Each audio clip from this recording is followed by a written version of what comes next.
और देश से एक एक घुसपैठिए को चुन चुन कर हम निकालने का काम करेंगे। भाइयों बहनों, उन्होंने घुसपैठियों को अपनी वोट बैंक बनाया है। हमें नहीं चाहिए घुसपैठिए के वोट, हम तो सासाराम के युवाओं के वोट से, हमारी जीविका दीदी के वोट से जीतने आए।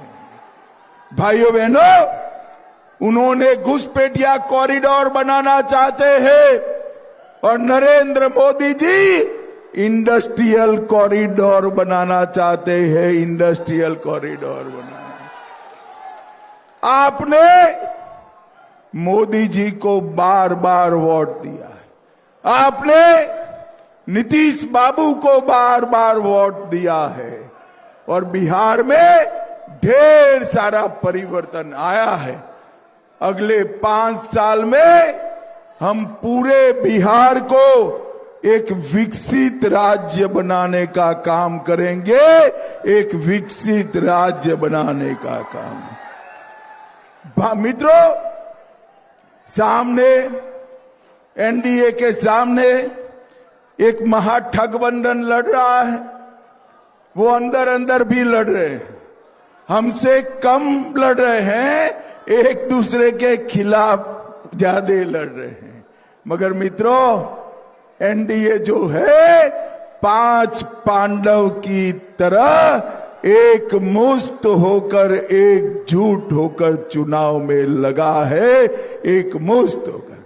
हर जगह 5 पार्टी के कार्यकर्ता, चाहे हम के हो, चाहे रालोमो के हो, चाहे पासवान जी की पार्टी के हो, चाहे जदयू के हो, चाहे मेरी भारतीय जनता पार्टी के हो, सभी एक मुस्त होकर लड़ते हैं।